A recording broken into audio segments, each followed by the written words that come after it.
Good evening, everyone, and welcome to the Muskegon City Commission meeting for October 14th, 2014. Before we begin our proceedings, I'd like to invite up Mr. George Monroe of Evanston Avenue Baptist Church to lead us in prayer, followed by the Pledge of Allegiance.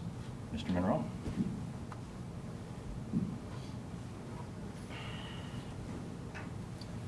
Shall we pray? Our dear Heavenly Father, again, we thank you for this opportunity, Lord, that we can gather here, Lord. We thank you for our mayor and our manager and our commissioners, Lord. We ask you to protect them at all times, Lord. Also our clerk, too, Lord. Continue to be with this meeting, Lord, and we'll give you all the praise in Jesus' name. Amen. Amen.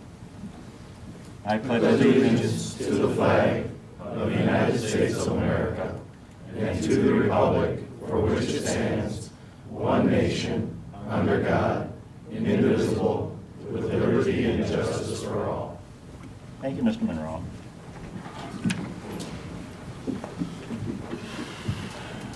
May we have the roll call, please?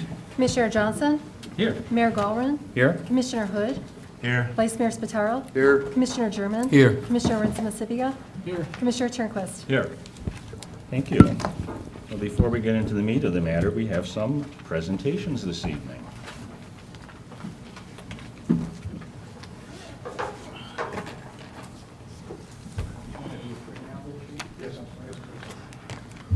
Good evening. Tonight, our first recognition we're going to do is to JAR Partners. They own the McDonald's that you see on the corners dotted around the Muskegon County area, and they were very pivotal in our third annual Good Buddy Bucks program. The mayor will read the resolution. We'll talk a little bit more about that. Thank you, Chief. It's my great honor to once again recognize JAR Partnerships for their third year of participation in the Good Buddy Bucks program. And so I present this resolution. Whereas the Muskegon Police Department and the City Commission recognizes the importance of being good character in our youth today in order to positively impact the future for everyone. And whereas it is the desire of the Muskegon Police Department and Muskegon City Commission to build positive mentoring relationships between law enforcement and youth. And whereas it is our belief that the more positive mentoring situations we can place youth in, the less likely they will be to turn to negative influences and activities. Now therefore be it resolved that the Muskegon City Commission hereby recognizes and thanks JAR Partnerships for its participation in the third year successful Good Buddy Bucks program, which rewards youth for displaying good character and allows youth to positively interact with law enforcement. Thank you very much to JAR Partnerships. I think we have a representative. And do we? Oh, please. Come on up.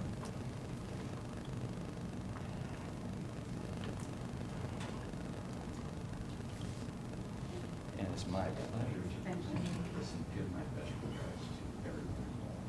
Thank you, I appreciate it. Thank you so much. I'd like to give back to go along with that. Thank you so much, Okay. we appreciate it. Anything we can continue to do for the community. Thank you. So appreciate it. Ms. Reeves, can you stand up here for 1 minute? I'm going to explain what this is.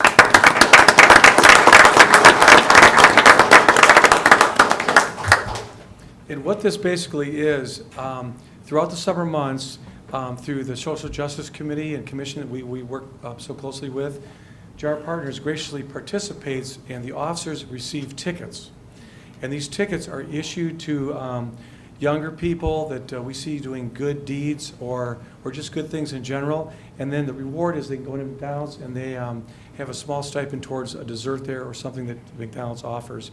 So it's a positive way that the police and the youth interact through the Good Buddy Bucks program. And there again, we thank McDonald's for this.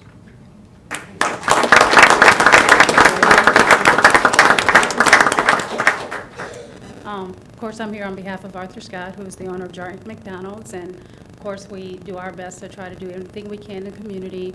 We make sure that we're involved in not just the Buddy Buck system, but we also help with the kids' food baskets every Wednesday. Our restaurant managers go and help the community make food for the kids that are in need of well-nourished meals for lunches. We also do our charity work with Ronald McDonald's Children's Charities, and all our GMs also go there every other month, and we actually cook for the families so they can take time away and not worry about the illnesses of their children or any other family members. So thank you very much, and we'll continue to support our community as much as possible. Thank you. Thank you.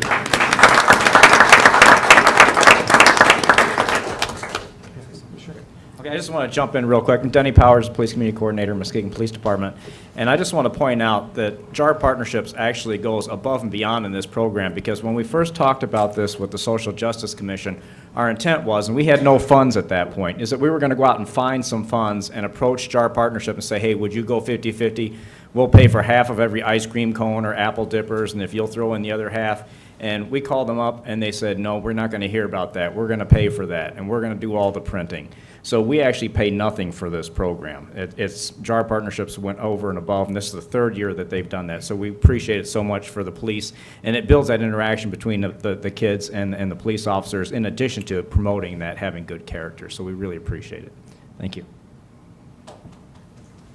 Okay, next is Mr. Christopher Johnson in the audience. Why don't you step up here, sir? This is a Muskegon Police Department Citizen Certificate for Appreciation for Christopher Johnson. I'm going to read this. It's a plaque that we're going to give him. Once again, a selfless act that he was involved in back on June 8th of 2014. In recognition of his selfless service to our community, Mr. Johnson was instrumental in saving the life of a sailboater who fell into Lake Michigan. He helped the struggling boater onto his windsurf board and kept him there until rescue arrived. Mr. Johnson's quick response and actions and selfless act was a life-saving effort. And I can tell you this, when our firefighters and rescue services got there, obviously he had been rescued from the water. It was in May. The ambient temperature was extremely cold, and he was an elderly gentleman, and his problems were not over yet because his body temperature had dipped so low, we were fearful that he could pass away from hypothermia, not drowning. Without his actions, I'm sure we would be counting a fatality today. Mr. Johnson, thank you.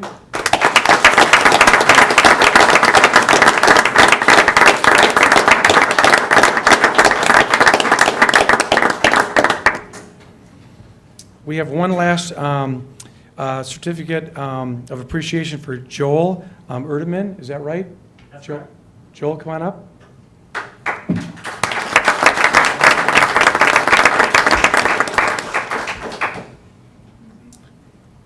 This was very recent. Joel is a teacher down at Muskegon High School, correct? Correct. In recognition of his quick actions on September 16th of 2014, during an altercation at Muskegon High School between two students, a handgun had dropped on the floor. A lot of times we talk about this, what a teacher or a student's going to do. Mr. Erdeman did the right thing. His quick response in seeing the gun, he put his foot over the gun, concealing the weapon, and eventually moved it and secured it to a locked room, avoiding potential serious injury or the firing of the weapon, and there again helped the possibility of no loss of life. And we do a lot of active shooter training. It's so important, and a lot of questions that we have from teachers, students, and staff alike is, what am I going to do? And here's a perfect example where Mr. Erdeman, did the right thing, and for that we appreciate it. No one was injured. Everything was taken care of. Thanks, sir.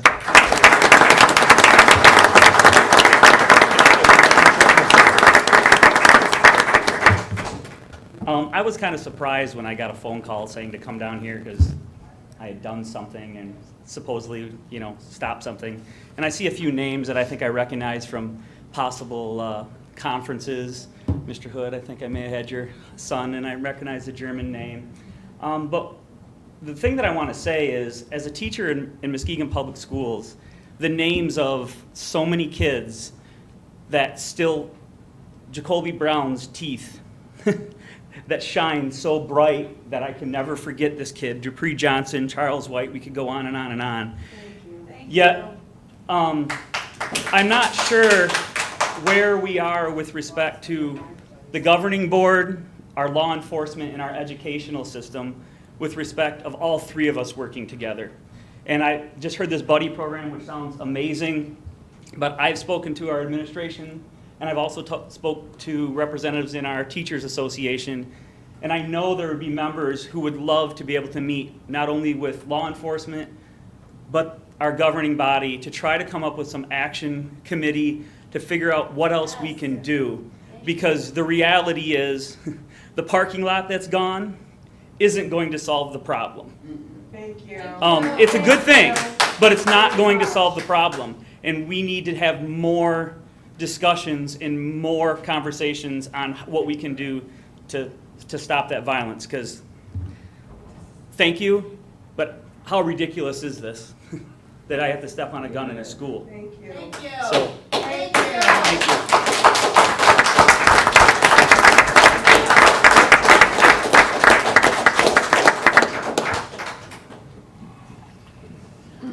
And again, thank you all, and thank you for everybody within the community that goes above and beyond and does the additional work that it needs to be taken in order to make this a good community. And I can tell you that over the past handful of years, at multiple levels, including the school districts, our Social Justice Committee is working diligently and has made great progress behind the scenes and up front in reaching out and doing what we can for youth, including our partnerships that the City of Muskegon takes with 15 different agencies to provide, you know, as many positive programs as we can through the summer and even through the winter months. And it's not just athletics and sweating off. It really is mentoring and human development type of programming. So between the chief and other governmental agencies and the school districts, we hope to continue to make progress towards a better community. So it's time for all of us to step up, the kids as well as the parents as well. May we have the consent agenda, please? Approval of minutes, City Clerk, summary request. To approve minutes of the September 23rd City Commission meeting. Staff recommendation, approval of the minutes. Assistance to Firefighters Grant Program, Fire Prevention, Public Safety. Summary request. The Director of Public Safety requests that the City Commission review and authorize the acceptance of the Fire Prevention Grant offering of smoke alarms. The Muskegon Fire Department submitted and received a $10,000 match of 5% to purchase approximately 1,000 home smoke alarms. The alarms will be offered to the residents of Muskegon, which requires they submit a home survey to the NFPA before reception. The alarms will be purchased through Home Depot of Muskegon that offered a special price offering of $10.05 each. Staff recommendation, staff recommends approval of acceptance of the fire prevention grant. West Michigan Metropolitan Transportation Planning Program dues fiscal year 2015, October 1st, 2014 to September 30th, 2015. City Manager, summary request. To approve the City of Muskegon's portion of the West Plan dues payable to West Michigan Shoreline Regional Development Commission. The agency determines projects and distributes federal transportation funds. Staff recommendation to approve this request. Committee recommendation. Commissioner Turnquist, who is our representative on Windsor-Dick, recommends approval. Donation programs for M1040 individual income tax returns, treasurer income tax. Summary request. Approval of multiple donation programs for the Muskegon M1040 income tax returns. Each year, our goal is to increase the number of refunds donated to our designated programs. Last year, 410 taxpayers donated their refunds to our donation program for a grand total of $2,414. The three designated donation programs for the M1040 income tax returns will be the Lakeshore Trail Improvements, Muskegon Farmers Market, Capital Improvement Fund, and the Downtown Muskegon Now. Staff recommendation, approval recommended. Policy for public inspection and copying of assessing records, City Clerk. Summary request. The state requires all jurisdictions to have a policy for inspection and copying of assessing records.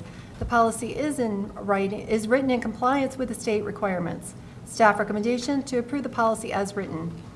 Adoption of 2012 International Fire Code, Public Safety. Summary request. The Director of Public Safety requests that the City Commission review and authorize the adoption of the 2012 edition of the International Fire Code.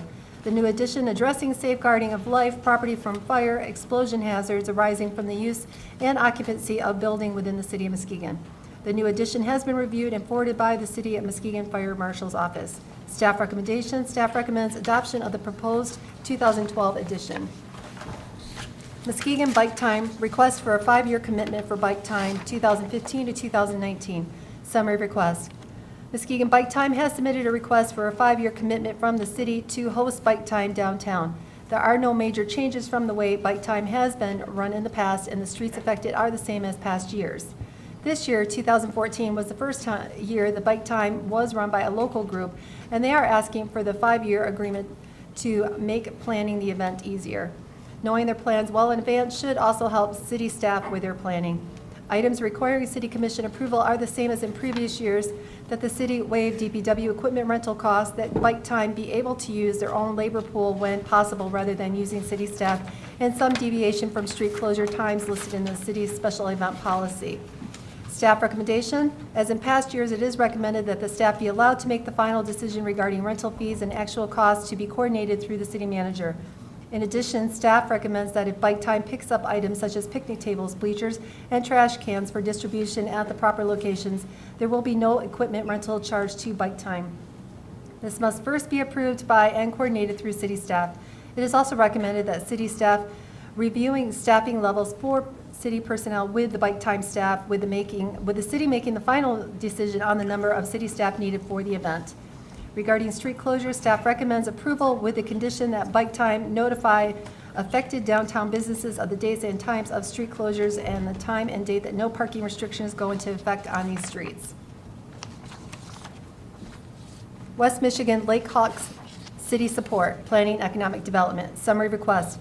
After a successful season in 2013, the West Michigan Lake Hawks have requested assistance from the City of Muskegon for their 2014 season.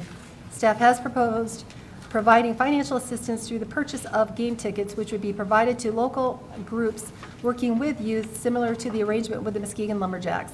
The majority of games for the season will be played at the Muskegon Heights and Reese Puffer High Schools. However, staff has suggested that the team attempt to get at least one game at Muskegon High School, in which case additional funds may be needed for the higher cost of the facility. Staff recommendation to approve the sponsorship of the West Michigan Lake Hawks through the purchase of tickets and possible contribution towards the cost to secure Muskegon High School for a game. Thank you. Commissioners, you've heard the consent agenda as presented. Are there any items you wish to have removed for further discussion? Vice Mayor? Item G, George. Any others? Item H. That's H. H as in Harry? Harry. Any others? If not, a motion to approve? I move to approve the consent agenda as read, minus items G and H. Second. It has been moved by Commissioner Johnson, seconded by Commissioner German, to accept the consent agenda as approved, minus items G and H. Any discussion? Not, roll call, please. Mayor Gowron? Yes. Commissioner Hood? Yes. Vice Mayor Spataro? Yes. Commissioner German? Yes. Commissioner Winston Massipica? Yes. Commissioner Turnquist? Yes. Commissioner Johnson? Yes. Motion passes. Thank you. Item G, Vice Mayor? Thank you. So we may begin debate. I would move that we approve the agreement with Muskegon Bike Time for the request for a 5-year commitment extending from 2015 to 2019, as Second. described. It's been moved by the Vice Mayor, seconded by Commissioner Rinzma Savinga, to approve the request for a 5-year commitment for Bike Time 2015 through 2019. Vice Mayor? We had, I think, pretty adequate discussion on this. My concerns have been addressed regarding the flexibility, but I know there are some members of the public who would like to speak to this issue, so. Okay. Paul, would you like to address? And as usual, 3 minutes. I'm Paul Wright, and I live at 297 West Clay in downtown Muskegon. First of all, I'd like to thank Commissioner Spataro for taking it off the consent agenda so we could have this discussion and public comments. I spoke quite a bit last night, and I'm going to try not to do the same act 2 nights in a row. I also have some copies of my comments that I'll, in case you want them. You will probably remember before the 2014 Bike Time Festival, the residents of the 297 Clay condominium, who I'm here to represent, objected to the way the festival had been operated in the past. We met several times with the Bike Time organizers and with city staff, Chief Lewis, and through those efforts, some of the logistics of the festival were changed. We saw a great improvement as far as the lack of damage to our property and better control. Primarily, we think because they moved the police command post to right in front of our building. And so there was always a police presence in the vicinity of our building. We felt that was a great improvement, and we appreciate that effort very much.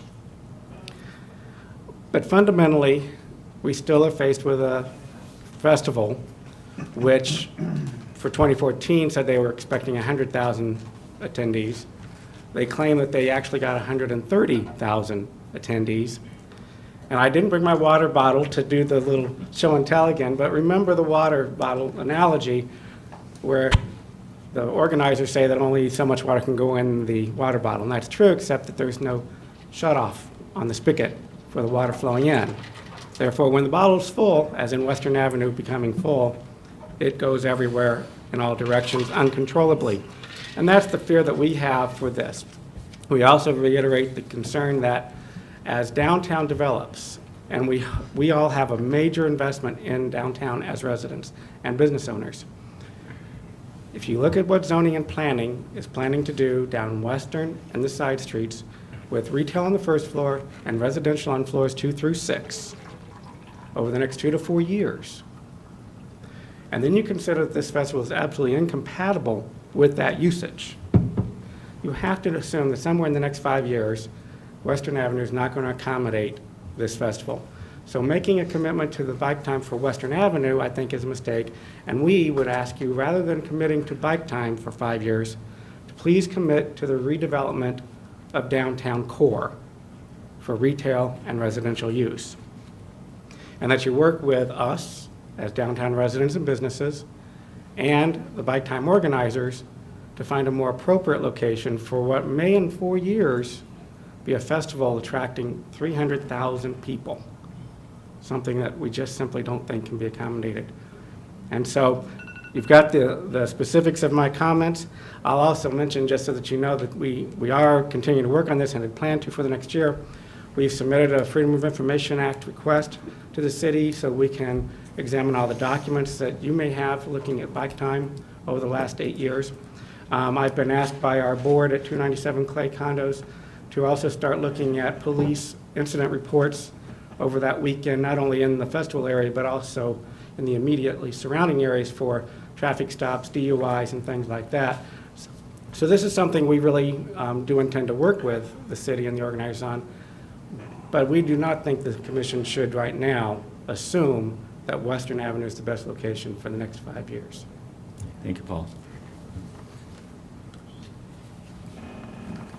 If this item does pass, be sure in discussions with the city manager and notations made above and beyond the proposal, the realities of what can potentially occur as far as development in the next 5 years is first and foremost. And the concept of a 5-year commitment for allowing Steel Horse Alley is very theoretical, you know, given the fact that the future holds many unknowns, and we will deal with those realities. So, you know, life could look a lot, you know, different in 5 years, and we're not necessarily locked in to, you know, a gotta, because life will change along Western Avenue. So we'll continue to work with you and businesses and all interested parties going forward in the future. Commissioners, any comments or input? Commissioner Macedonia? I mean, I think that, like the mayor said, this is a general agreement about the event. I think there's broad support for the event at the city and among the residents. I think that it's logical to think that if it's possible, that it could be held on Western Avenue, barring what we don't know. So I think if they feel better with a 5-year agreement to basically what happened last year, I think we should be comfortable with that, and it's a good event for the community, so. Thank you, Commissioner. Anything else, Commissioners? Roll call, please. Commissioner Hood, Yes. Vice Mayor Spataro, Yes. Commissioner German, Yes. Commissioner Ritza Pacifica, Yes. Commissioner Turnquist, Yes. Commissioner Johnson, Yes. Mayor Gallren. Yes. Motion passes. Thank you. And we'll continue the speed call. Item H. I move we approve the city support of the West Michigan Lakehawks. Second. Has been moved by Commissioner Rinsma-Savinga, seconded by Commissioner German, to support the West Michigan Lakehawks. Commissioner? Yeah, I see Coach Jenkins is here, so I thought he might want to say something about the nature of the Lakehawks and how this partnership with the city will work. Coach? Evening, Coach. Good evening. Good to see you. Yes. Again, Ron Jenkins, I'm 2404 Reynolds Street in Muskegon Heights, Michigan. Thank you all, first and foremost, for your support.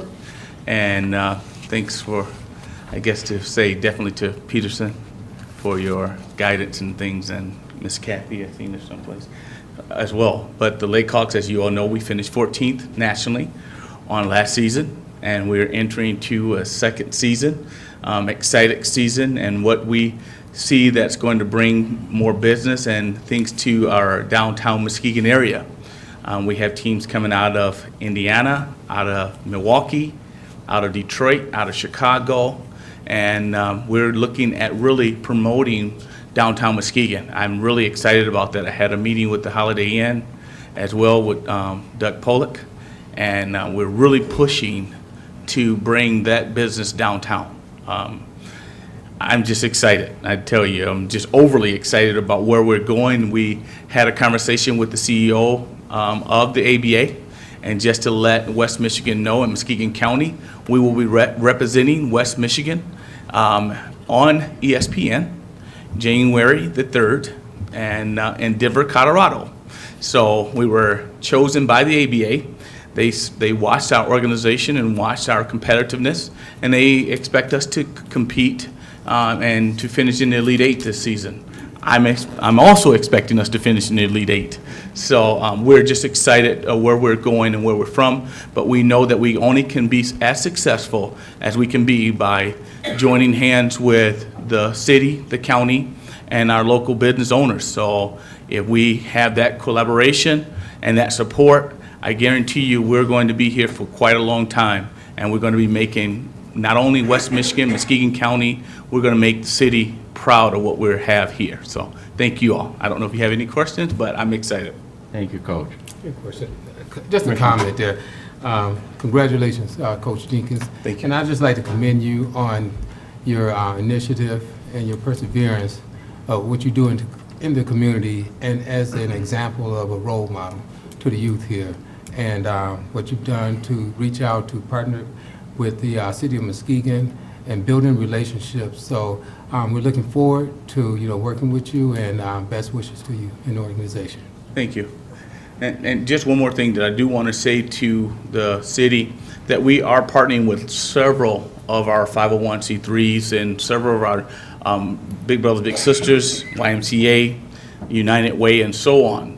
Why? We're not trying to reinvent the wheel, it's already there. So we're partnering with a lot of our local schools, and we will be inside those schools as we were last season, mentoring. We've reached out even to Grand Haven, and they have at-risk students that we're trying to touch bases with to try to help curb some things. So again, if anyone have ideas and thoughts that we can utilize our professional athletes to benefit and to bring closure to some things inside our cities and our schools, please don't hesitate to let us know. Commissioner Hood? Yeah, I just want to comment on what I've seen from last year.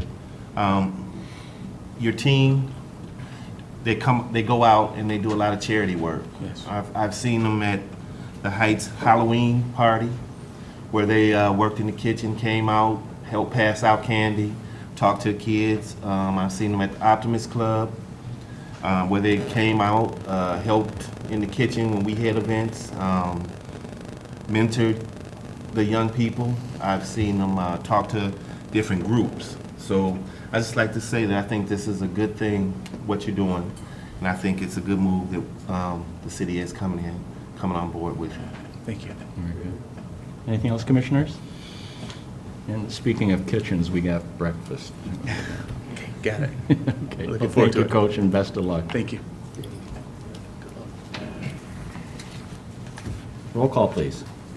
Vice Mayor Spataro? Yes. Commissioner German? Yes. Commissioner Winsome Masipika? Yes. Commissioner Turnquist? Yes. Commissioner Johnson? Yes. Mayor Gallman? Yes, Commissioner Hood? Yes. Motion passes. thank you. Unfinished business, please. Second reading marijuana ordinance, City Clerk.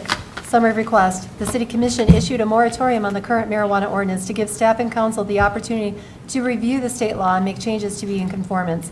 An extension of the moratorium was granted because of pending state legislation. Because it's unknown when the state may take action, staff is recommending to move forward. Applicants will be responsible to pay a $1,500 application fee and an $1,100 renewal fee, as well as all inspections required by the building inspection and fire marshal to ensure public safety of such operations. Signage will not be allowed. Patients growing in their homes for themselves are subject to a $100 application fee and the necessary safety inspections by the building inspector and fire marshal. The city clerk will serve as the medical marijuana officer of the community. Facilities used by a primary caregiver are permitted in the following zone districts: B2, B3, B4, B5, MC, I1, and I2. No facility may be located within 1,000 feet of a preschool, elementary school, middle school, or high school. Staff recommendation to approve the ordinance and authorize the fees as outlined above be added to the fee schedule. Vice Mayor? Thank you, Your Honor. I would move that we approve the ordinance as read and authorize the fees as outlined in the description be added to the fee schedule. Second. It has been moved by the Vice Mayor, seconded by Commissioner Hood, to approve the ordinance and authorize fees as outlined above be added to the fee schedule. Comments, input, Commissioners? Commissioner Turnquist? You know, I'm still bothered by this ordinance. Done a lot of reading on it, and there are 24 states that have enacted ordinances that we are trying to comply to. It bothers me that there's still pending state legislation in this. It could change completely. It bothers me a little bit that I think we're the only community in our area that will have the availability of marijuana. Other municipalities around us have stayed away from it, and I think under the guide that it is a illegal drug in the eyes of the federal government. I recognize that there are uses for marijuana that alleviate pain and different illnesses. The part that I don't see is the prescription or the prescribing of the drug and how much to alleviate this pain. I don't see any control there, and that bothers me. Thank you. So that's my feeling on it. I like the moratorium until we have a clear picture. Commissioner Johnson? If I may just comment about our neighboring municipalities, the Northern Shores does have this, allows it, and there's actually a pain clinic that's going in to Northern Shores to help with some of the same issues that you're talking about, Commissioner Turnquist, with regard to dosage and what strains of medicinal marijuana are best suited for this condition or that ailment. So I would just like to note that. Beyond that, I'd like to return to a issue that I was talking about at the September 23rd meeting, and I won't belabor this discussion because we addressed it at length on many aspects of it, and I appreciate staff's time, legal counsel's time, and commissioner's time in going over this and trying to make it the best possible ordinance possible within the confines of state law. One of the things I talked about previously was the right of law enforcement to search premises of these operations. And I think that there might have been some confusion at the September 23rd meeting with regard to what I was the motion that I made at that time, my desire was to not allow law enforcement in a patient's home, not all cultivation operations, but in the patient's home. I believe our residents at our homes are sacrosanct. Also, that particular section of the ordinance allows all premises of the patient's home to be searched. So any accessory buildings, the entire yard, their home, and I think that's much too intrusive into a person's home and privacy.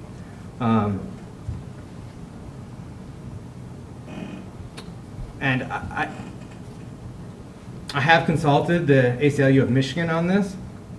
They also have reservations about that section in terms of its conflict with the Fourth Amendment of the U.S. Constitution. In particular, the role of law enforcement in pursuing these inspections. Administrative inspections are perfectly permissible. However, our law enforcement, as we were instructed, is not doing administrative tasks, and all the other administrative tasks can be handled by other government officials rather than law enforcement. And with the intent of our law enforcement being used for inspections for law enforcement purposes, as we were told, to enforce compliance with state law, with non-compliance being a felony, as we were told, and to count plants. I think we can find cheaper staff to count plants, but that's neither here nor there. As such, I shared with the commissioners at the beginning of this meeting a motion. And so with regard to section 34-103, subsection 7, if I may read that section first before my motion. Please. The premises shall be open for inspection. Let me pull up the most current copy. Ooh. Technology does not want to work with me tonight. Excuse me. The premises shall be open for inspection upon request by the city's appointed inspectors, building officials, fire department, and/or law enforcement officials for compliance with all applicable laws and rules during normal business hours of 9 a.m. until 5 p.m. or at such other times as anyone is present on the premises. I move to amend this section by adding the clause, withholding consent for inspection by law enforcement of a patient's premises used for a medical marijuana home cultivation operation shall not be considered a violation of this article, nor may this denial of consent be considered by the city clerk with regard to revocation or non-renewal of a patient's license. We have a motion for amendment. May I just respond to Commissioner? We have to have a second. We have to have a second before. Second. It has been moved by Commissioner Johnson, seconded by Commissioner Rinsma-Savinga, to add the clause as read to section 34-103, bracket 7. But Commissioner Johnson, maybe our information is different, but I spoke to Mayor Nyland last week, and marijuana is not legal in the city of Norton Shores. Now, if there's a retail outlet or something that bypasses that, I don't know, but he says anything that is against federal law, that is their law. No, thank you. And that came from the mayor. I stand corrected on that point. My information comes from MLive's story just a few weeks ago about a pain management clinic going in with the intent of providing consultation and medicinal marijuana to their patients. Okay. Commissioners, then in regards to the amendment, any comments or discussion, Commissioner? I don't know. It seems appropriate that Chief Lewis could maybe address this question about what difference this amendment would make to the current ordinance. Maybe you can clarify Chief Lewis, if you'd like to see the motion. Yeah, this is the first time I've seen this verbiage, but I'll talk to you about the other verbiage. As I read that, nothing would change for the police department. As I had talked about before, there's 3 ways we could enter a house: through consent, through a search warrant based on probable cause, reviewed by the prosecutor, signed by a judge, and third, if there was some reason to enter because of health and safety purposes, those are the 3 ways that we could enter a home. When I read this, it looks like, we would be part of the inspection process, and we would still honor those 3 things. This ordinance isn't changing our behavior, the way I see it and have read it. Vice Mayor? Thank you. That's how I understood this issue as well. I'm not sure where everybody else is on this, but we're at the finish line. I'm not interested in changing the language in here. If we do, I'd rather have it reviewed by our attorney and get a formal legal opinion before we proceed with that change. We know the law is going to change. We know that this is an evolving issue, and we know that 6 months or a year or 18 months from now, we're going to be making changes to this. Just because the underlying state and federal laws will probably be changing, that will have an impact on this. So we've had a first reading. I would suggest, in the interest of getting people out of limbo and having a set of rules for people, that we vote for the ordinance as it was read, and that we allow it to be implemented. And as we monitor this, we can make changes going forward as necessary. Thank you, Mr. Mayor. Commissioner German? Thank you, Mayor. Will we have a chance to hear from the audience or the public before we vote on this? No, we've had the 2 months of, we've had the 2 months of our deliberations. Ladies and gentlemen, thank you. You'll have opportunity at public comment. Excuse me, sir. We've had 2 months of deliberation. So that on TV, people who could not come today will be able to see how talented you guys are being to the public. And maybe next year, you guys won't be in office. You won't be in office.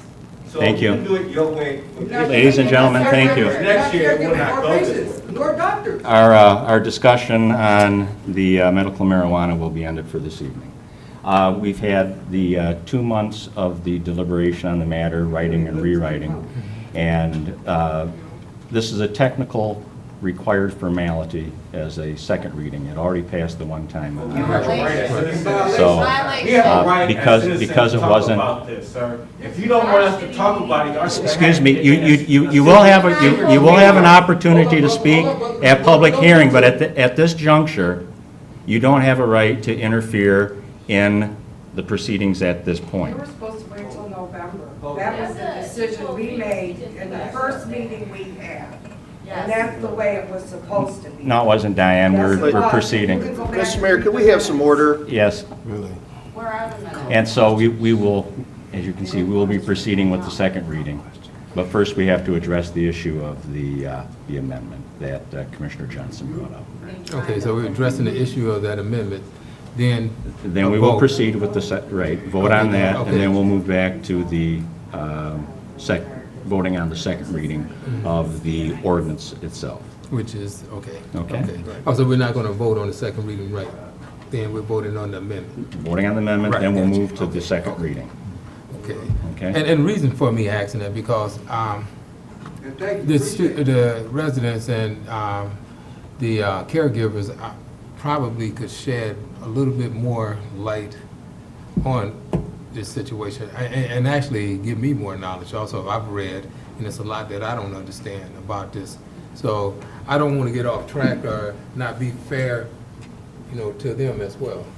But we have had the opportunity, and we've had the public input through the past 2 months on the issue. And it really is the same individuals, and the matters won't have changed. We've gone through the process. Ladies and gentlemen, either allow the proceedings to go on, or please leave the chambers. Are you going to allow us to talk? Please? Yes, at public input, you will be allowed. Commissioner Johnson? I'm finished. Go ahead, thanks. Would legal counsel be willing to weigh in on this particular language of the motion? Mr. Rear?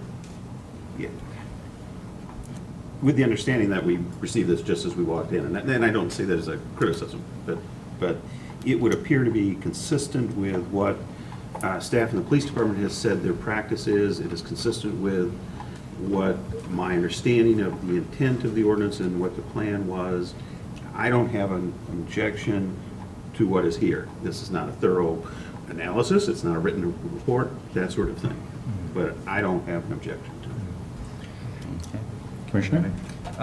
Chief Lewis, as you indicated, this doesn't change your abilities to search if need be upon consent.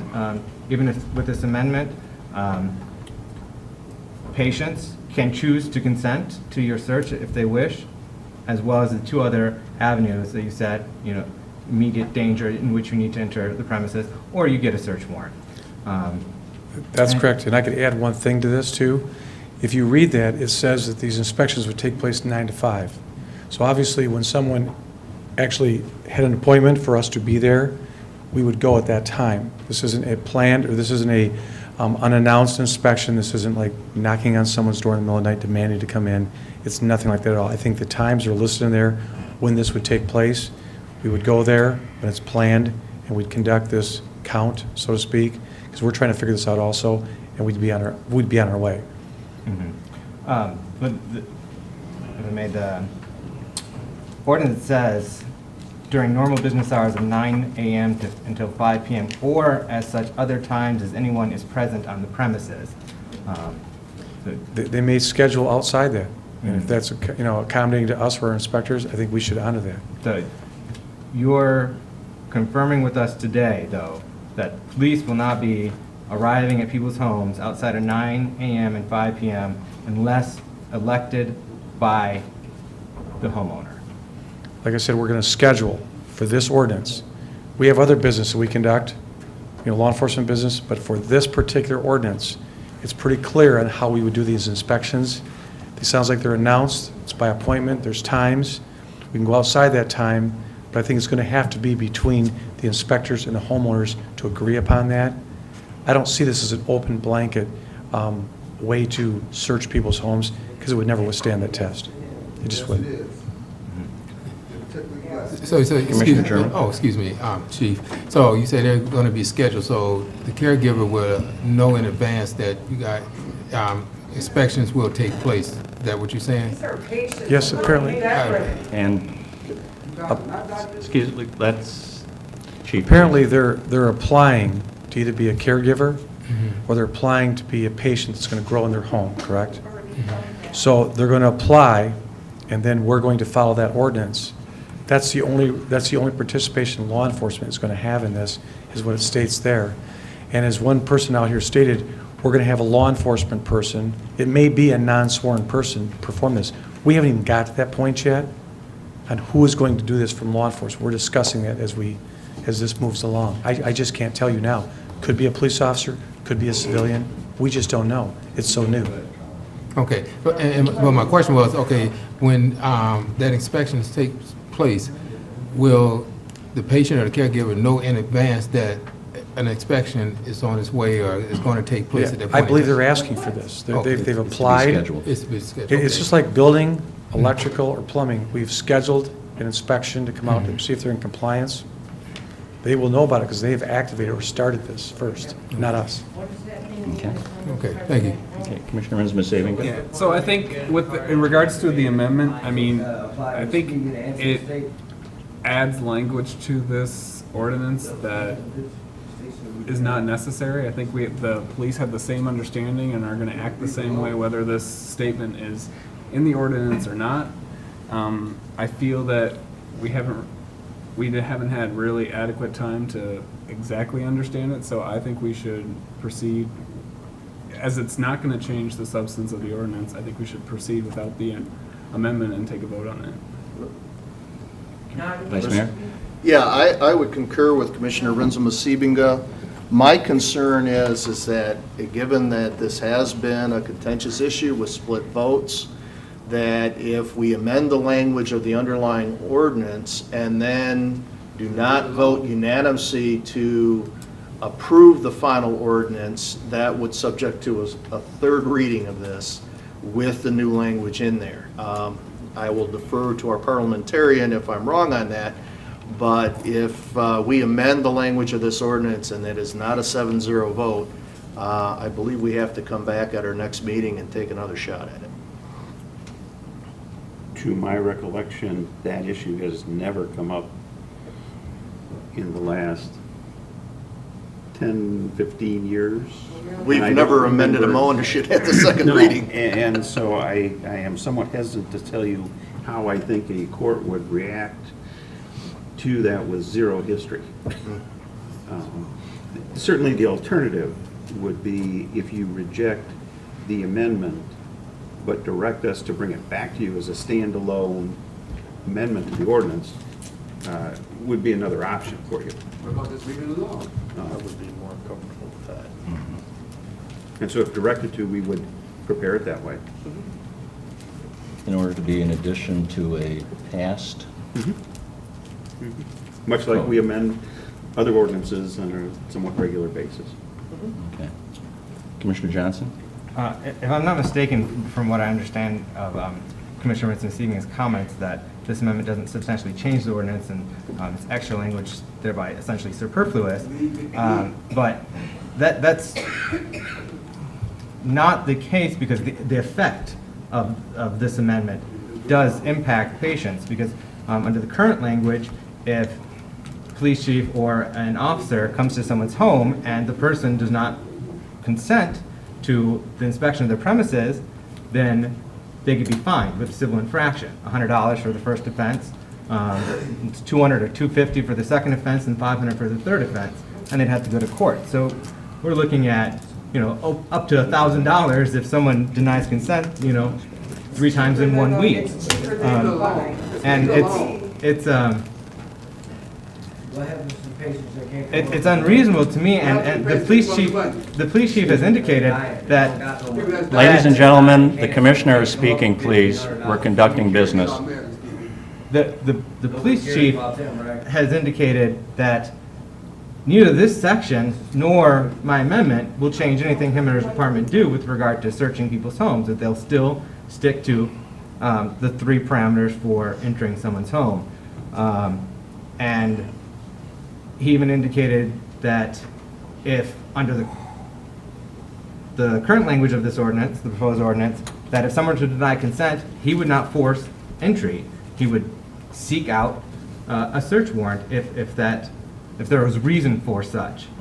So I beg to differ that this amendment is superfluous and does not change how the ordinance affects people. I think it's an improvement on the language and helps to resolve some of the Fourth Amendment concerns, Fourth Amendment conflicts. So if the amendment does not pass at this juncture, though, would commissioners agree to referring this to legal or review for possible inclusion in the new code should it pass? Sure, I'd be interested to know how it improves our complying with the Fourth Amendment. So if we want to discuss that at a later time, I'd be interested in hearing about that. Okay, so if the amendment does not pass, we'll refer this amendment language to legal for review and recommendation for inclusion into the new code. We will do that. Okay, very good. Anything else, Commissioners? Commissioner Turnquist? It confuses me a little bit. If the amendment doesn't pass, it should be over with. Thank Not you. reviewing it again. Find something to do. Find some No, more black there is some kids. Where interest. schools to go to? Because we received it at short notice, there's not a comfort level, perhaps, to pass it this time, but there's enough interest to see if there's, benefit to it, and to do a more thorough review for possible inclusion at a later date. Okay.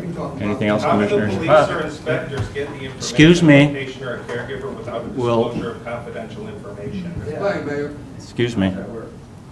I Vice think, Mayor. we've gone far enough down this road. I would suggest that we vote on the amendment, then we vote on the underlying motion, and we move along. We will hear plenty from our constituents tonight and in other forums.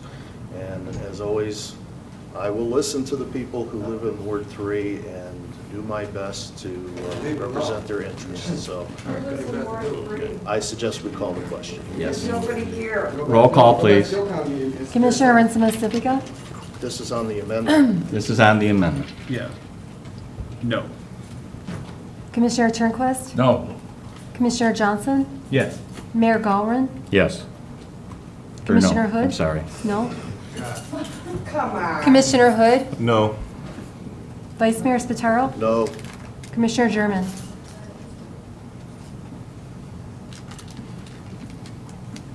What was that? It's on the amendment. It's on the On the amendment. amendment. To accept it now or not. Okay, no. Motion is defeated. Okay, now the underlying. The underlying. And legal will be reviewing the language and looking at the efficacy for future inclusion within the code should it pass. I would move we call the question on the underlying ordinance now, please. Second. We have a call to question by the Vice Mayor and seconded by Commissioner Hood. Roll call, please. Commissioner German? Is this on the? This is on calling calling This is the on the question? underlying. Sorry. Commissioner No, Turnquist? it's on calling the question. It's on calling the question, sorry. Commissioner Turnquist? On the ordinance. No, it's on. This is This is on calling the question? Calling the question. Commissioner Turnquist? Yes. Commissioner Johnson? No. Mayor Galvin? Yes? Commissioner Hood? Yes. Vice Mayor Spataro? Yes. Commissioner German? Yes. Commissioner Rinsema Sibica? Yes. Motion passes. Thank you. Now the underlying. Roll call, please, on the underlying. Commissioner German? Okay, excuse me, we've had a lot of discussion, okay, underline, could you, It's to accept the marijuana ordinance. okay, Without any changes, as it was presented at our last meeting. on the second reading of the marijuana? Yes, sir. Right, okay. Yes, sir. Without any changes? Correct.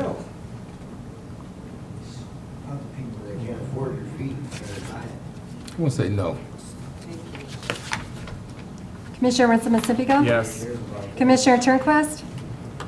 Too late to ask the question, yeah, a no? It is too late. Yes. Yes. No. Commissioner Johnson? No. Mayor Galvin? Yes? Commissioner Hood?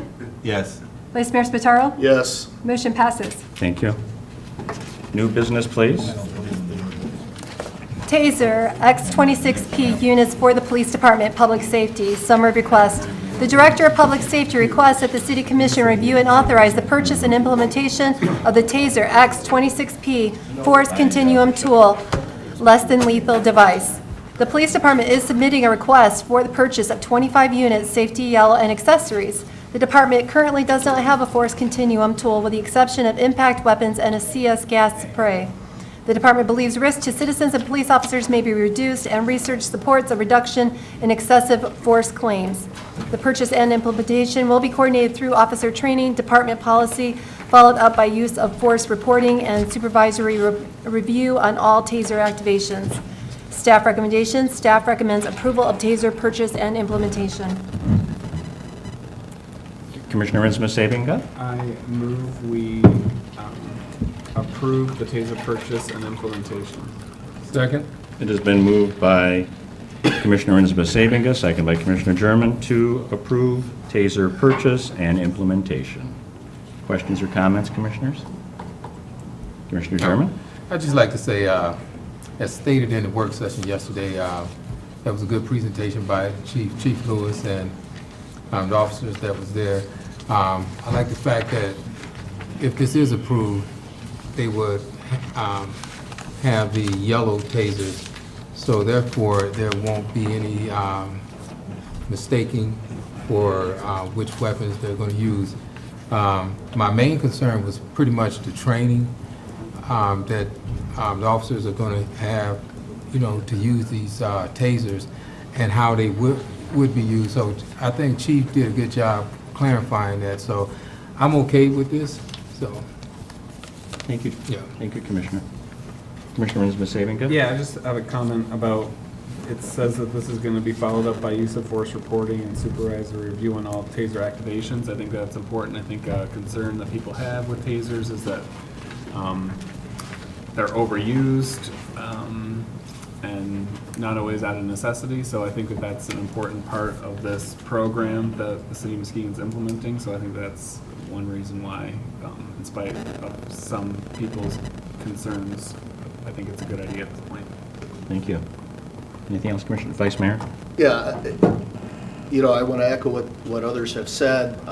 As you know, those of you who've followed me on this issue know that I've had a great reluctance to allow the use of tasers, but after the discussions that have been had and the outline of the monitoring and the training that's going to be involved in the use of this device, and the fact that we will be able to monitor how it's being used going forward, I have reached a level of comfort that I would be willing to support this. So it's with reluctance, but I'm willing to move forward based on the policy and the training that's going to be implemented.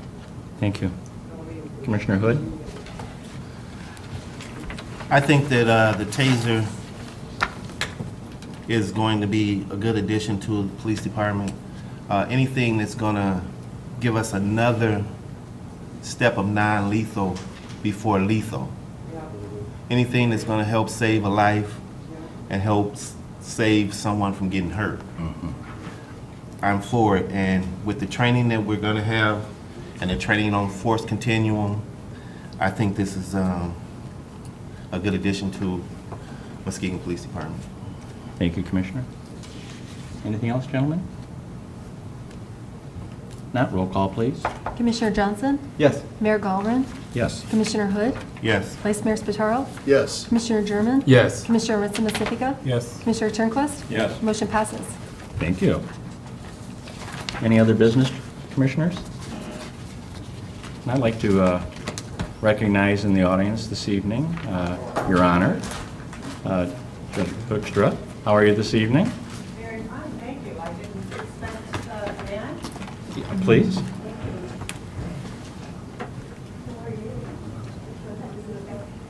Good evening, and thank you very much for acknowledging me. I just want to give a plug to the basketball team. That's not my total intention, of course, you probably know that. But Mr. Jenkins has been a member of this community for so long. I have 3 sons, all in their 20s, and he not only taught them basketball, he gave them life lessons and just a wonderful mentor for my children. And I want to tell you what happens in the future when kids have a touch with that. I have a 28-year-old son now that runs a volunteer basketball program that basically has people from the Heights, and that young man is also an attorney. And it's unbelievable the interactions that he has at this volunteer basketball program. He started to talk about and learn about expungements. Because when you're working with people that have everyday lives and have everyday questions, and it's really been a gift. So when you see individuals like Ron Jenkins know that not only what they do, but the ripple effects of what they do is kind of amazing. Yes, So, and he also volunteered to help me with my parade in the summer because everyone here knows that I'm running for re-election. I would appreciate your vote. It's an important election. We have 10 judges in Muskegon County. I don't know if everyone knew that. And within the next 24 months, we just had a new judge sworn in, and within the next 24 months, we're losing 2 other judges. Brilliant people who are aged out. When you turn 70, you can't run again. So this election is unbelievably important. We not only need people who have experience. I have 2.5 decades of experience as a public servant, as an attorney here in Muskegon County. But we need people who are leaders, who will keep Muskegon County and keep the city of Muskegon, but Muskegon County's judiciary on the cutting edge. Talk to Mr. Schreier about the different programs that the courts have done. Muskegon is considered, I think you've heard this before, but an incubator for the state. I mean, our economic and our racial makeup mirror the state. And when they want to try pilot programs in smaller counties to see if they work, they use us. And we happily act as the guinea pig, because it typically means that we get grants and we get to do different things and we get to do good things for the citizens in our county. So we need people with experience, we need people with leadership, and I so appreciate you allowing me to speak at this time, and thank you very much. And I am open to questions. Not about marijuana. Please. Well, thank you for your service, Your Honor. Why not? Because as a judge, I have to create at all times, what?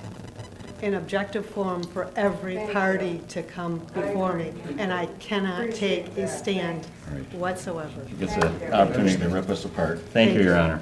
Thank you. You said Gentlemen? you're an attorney, I did not know you were a judge. Thank you. Mr. Walker, Jeffrey Walker? I wish you let me spoke before y'all voted. Did you get my voicemail? Oh, you called me? Yeah, I did. I was working on my speech, I'm sorry. Okay. I apologize. No, not at all. I'm Jeff Walker of Muskegon, Michigan, Muskegon County. I live at 655 Amity. I wanted to come in and talk about the marijuana ordinance. I seen a couple other things y'all had going on. I'm gonna check into that too. But the ADA, the American Disability Act, protects the miracle law we have in place. The Michigan Marijuana Law Act only protects caregivers and patients, not manipulants. You will be breaking the federal law. Speaking for the residents of Muskegon County, the City of Muskegon County Commissioners cannot and will not tell the residents of Muskegon County how, nor where, nor when, nor charge them any fees for practicing their religious beliefs. The City of Muskegon City Commissioners will not tell the residents of Muskegon County how to treat their illnesses. They're not doctors. The City of Muskegon will continue to use the marijuana ordinance we have in place, current and past. The City of Muskegon County residents will not let the police nor firefighters in their homes to inspect anything. Unless it's a fire, you can come on right in my house. Residents from the City of Muskegon, and only the residents who live in the City of Muskegon, are the only people who should be able to make suggestions to any changes to any ordinance. Only the people, the residents who live in the county. Speaking for the residents of Muskegon County who live in the City of Muskegon, most of all, and more importantly, this new ordinance is a direct attack on the black race of Muskegon County, which is 90% black. This ordinance is to further disenfranchise the black race of Muskegon County to keep the young black youth from being able to have an equal and a fair playing field. Now that's all I had to say right now. I gotta do some more research. But I'll be back. Y'all gonna see me again. Thank you. And Mr. Walker, check your voicemail. I left my number on there for you. So Okay. if you want to get a hold of me, please do. Okay, I will. Okay? Thank you. Thanks, sir. Are there any members of the audience that would like to address? Sir, if you'd like to come forward, just need your name and address, and you have 3 minutes. Thank you. Thank you. My name is Jared Foster. I live at 7360 Blue Water Drive, Apartment 8, Clarkson, Michigan. I am too here to speak about the medical marijuana ordinance. A few of the things that I'd like to ask questions and, a few statements. I agree with the gentleman here. I believe that the city may be entering into an aiding and abetting situation or possibly conspiracy to commit a federal crime. In order to aid and abet, the 4 elements required that the accused had the specific intent to facilitate the commission of a crime, that the accused had the requisite intent of underlying substantive offense, that the accused assisted or participated in the commission of the underlying substantive offense, and that someone committed the underlying substantive offense. And for conspiracy, an agreement to accomplish an illegal objective, and that he knows of the illegal objective and intends to help accomplish it. So, although patients and caregivers are protected by the state law, they're still subject to federal law, just as you are. As far as this ordinance, I don't know if you are aware that if you intend to administer the medical marijuana program, all fees collected are to be turned over to the state, not the city. So any money you want to collect, you may be turning over to the state. Along with that, caregivers who live with their patients.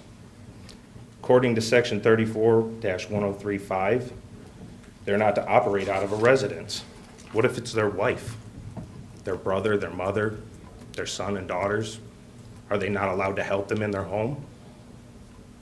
That's, your definition is if they're growing, storing, delivering, transferring, providing qualifying patients with medical marijuana out of a building or a structure, they're a dispensary. That also qualifies as a facility if it has an address. So even if that's not the case, because it's a facility or a dispensary, that patient's not allowed to consume their medical marijuana in that place, according to your section 34-1085. If the patient or caregiver applies for the license, what's your reason for inspecting? The fact that they have and possess a registry identification card by your definition of a primary caregiver or patient? And how does this young lady disclose that information to the police or the inspectors without violating the confidentiality of these patients and caregivers, which is protected under Section 6H4 of the Michigan Medical Marijuana Act? Also, if you're a patient, caregiver who lives next to a school within 1,000 feet, are you going to prevent them from getting their medicine, operating as a caregiver, as it's so eloquently put? Or if it's to be in a closed, locked facility, that doesn't even apply. Section 7E of the Michigan Medical Marijuana Act clearly states, all other acts or parts of acts inconsistent with this act do not apply to the medical use of marijuana as provided for by this act. So trying to say somebody can't use their medicine, that's not provided already in this act. Where somebody can use their medicine, where they can possess it, where they can't possess it, where they can't smoke it. It's here. If you guys would have taken the time to read it, you can't possess marijuana or engage in the medical use of marijuana in a school bus, on grounds of any preschool or primary school, not within 1,000 feet, on the grounds. In any correctional facility, you may not smoke marijuana on any form of public transportation in any public place. That's pretty clear. Everything else is fair game for a patient. Yeah, one more minute. Thank you. Requiring a landlord to give permission is a little off. Section 104.8, that they may find themselves again in conspiracy. Landlords aren't protected, just the patients and the caregivers. So the fact that you put it in here that acknowledging that they are aware of the legal growth. Growing marijuana is not legal in any shape, form. This law provides you a protection under Section 4A and a defense under Section 8.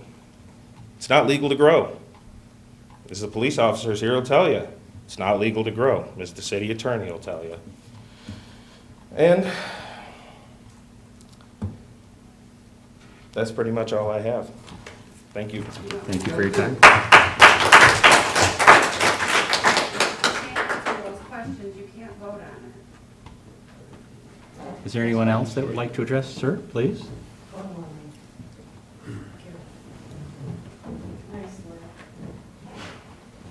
My name is Norman James Burns, and I live at 3220 Regina in the county of Muskegon. And for the past 2 years, I took care of my father-in-law who was dying of cancer.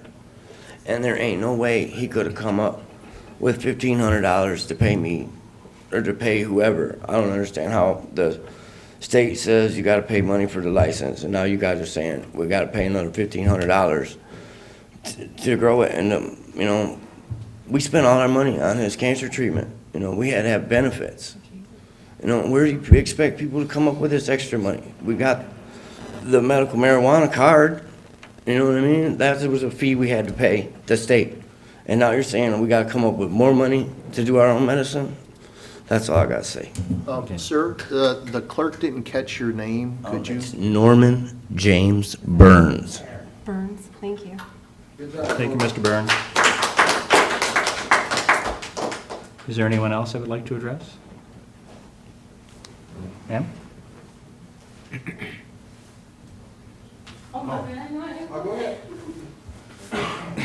My name is Julius Ledbetter. I live at 876 Allen. I just have one question, comment, I guess. When you talk about allowing police officers or fire department in a house, that clause, that last one, I have a problem with, the safety part. Because he's already saying that by that third clause, he has a right to come in your house. Now you gave him a reason to have that right to go into my house. Because that eliminates me to being able to say no. That eliminates the fine. Because you just gave the police officer the right to come in my house without having a search warrant, probable cause, because in your ordinance, it states for public safety. Therefore, if I'm growing in my house and I say no, that officer might take upon himself to feel like it's a public safety issue and come into my house. Now, I'm sorry that most of you guys do not look like me, but in case you haven't noticed, I'm an African American. I prefer to be called black because I've lived here all my life. 92, I think, Humble hit it on the head, 93%. 90% of the city are black, but yet and still you have less than 1% of black police officer on the force. You don't have any culture training for officers who come to black houses. I think he said 2 weeks ago, I have no problem with a cop, but sir, you're not black. You're not the one that's been beat up on. You're not the one that have to deal with racism. You're not the one that has been put in chairs and died in the county. Blacks are. So why do you think blacks will have this idealism to want to cooperate with this ordinance? I'm gonna tell you now, I'm not. Because he said it eloquently. I paid the state. There you go. Period. Only. That's all I'm paying. I will not allow you guys to come in my house. I will not let the fire department come because it's not in your right to come in my house. Until you take care of the dilapidated properties that are owned by landlords who have allowed them to become inoperable for people to live in. But yet say you want to come in my house, and I said this before, that's not what's going to happen. You must fix the problems you already have before you set an ordinance against one particular group of people. Thank you for your time. Thank you.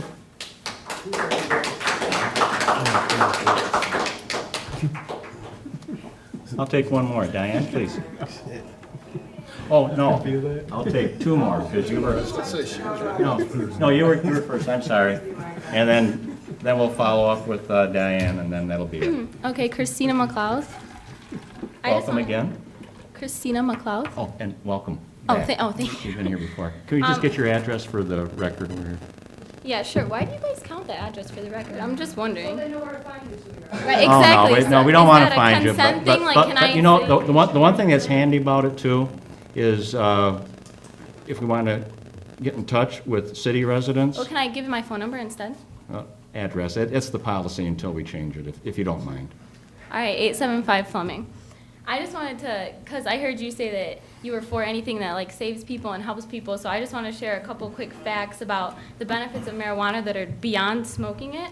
The first two are just that it can produce clothing and paper a lot better than cotton and wood is a huge one because we're cutting down our forests, like we're destroying land to produce 93% of our world's paper from wood, and hemp fibers make strong paper that can be recycled more than wood paper. 1 acre of hemp can produce as much usable fiber as 4 acres of trees. Hemp can be harvested every 100 days. Trees take decades to harvest. Hemp paper production is environmentally friendly. Wood paper production is environmentally toxic. You can build homes out of hemp crate infill that is 4 times the strength of a timber wall that would cost way less to build.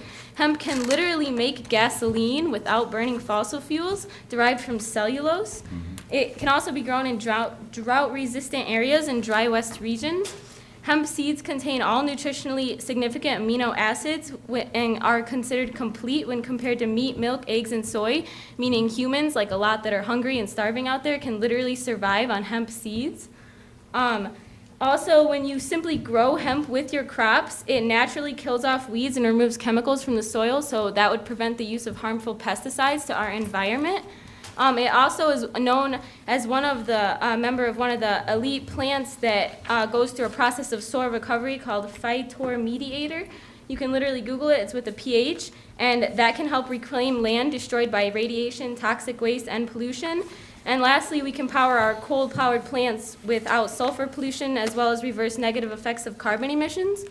So that's just some stuff that I don't know if you guys have done research on, but there's a lot to this whole marijuana debate, you know, that it, like, until the 20th century when it was banned, like, farmers regularly grew hemp into their crops. Like, it could literally, yeah, it could literally save the planet. So I just believe that anyone with any power to, you know, push towards making it more accessible and more legal and open for, you know, you guys should, you know, do, yeah. Okay, well, thank you. And you're right, the potential for hemp production and its byproducts has a lot of promise. Yeah, we know that's what you're all up to. Anyways, this is 135 Ottawa, Diane Foster. Well, hell, Diane, I still read Mother Jones I magazine. know, I do and too, other stuff. and Mother Earth, you mean? Jeepers Creepers. Okay. All this young lady just said was the same thing Henry Ford said back in 1936, I believe, and that's about the time they made it illegal. As soon as they realized how many things it could take the place of, they said, oh my God, stop it. So they did. But what I want to explain today is that some of the things I have a problem with, one of them is the signage problem. We have people with glaucoma. We have people that can't see very well. We have people that are elderly in this program, and I think the no signage thing is the most ridiculous thing I've ever heard. They need to know where they're at and where they're going. That is a shame that you guys would even consider not having a sign so someone would know where they're going to. I thought you wanted to keep it out of the shadows. And the more you guys implement some of these rules, the more you put it back to the street, and I think you know that by now. And really, Mr. Shire, you're the one that really stands to make a good deal of money in the end result here if people don't do the right thing. And Miss Cummings has a new job out of this, and I'm really kind of distressed about that because you're putting her in a situation she's not even sure about yet. She doesn't even know the situation she's going to be in because she's divulging private information to people. Yes, I know you guys have not really taken into, 3 of you have considered what this is going to do, and the rest of you just are thinking about the dollar signs. I know you are. And I understand that because we've lost so much money, but there's a better way to handle all of this. And one of them would be to not take such a hard line on the situation. We have so many other issues in our city that make the city a hard place to live. So if we work together and make it a better place to live, maybe the money from marijuana won't be such an issue for everyone. I pay the state, everybody pays the state already to do this. And unless you guys are going to relinquish this money to the state, I don't think you're allowed to keep it. So I've already asked the state to send you some money for this. I hope they do. They're supposed to divulge how you're to get your money for this program. If you don't know by now, I guess maybe we should start asking. But I was told that WeMet gets their share, so. You know, the Muskegon is all black. The downtown, where I'm from, is all black. Oh, excuse me, she's got the. It's okay. I just want to say that I hate to see our city spend a lot of money on legal fees when I think we need so many other things in our city that are so much more important, like maybe a public swimming pool, you know, or a rec center, because we have none of those, and I've never been in a city this size that didn't have one. So you guys have a really good day, and think about the fact that we don't have anything for our kids other than our new basketball program, apparently, that's keeping them occupied. No, So have a good day. actually, Actually, we do partner and provide a lot more that you don't give people credit for. Yeah, it's, unfortunately, the public schools, they had to close them because of budgets. We need a public pool. So, We need a that is public it. rec center. Commissioner Hood? There's nothing else, I move Yeah, to we need a adjourn. public Second. pool. It has been moved by Commissioner Hood, seconded by the Vice Mayor to adjourn. All in favor? Aye. Thank you. Love Muskegon. Place for dreams, guys. No, I guess not.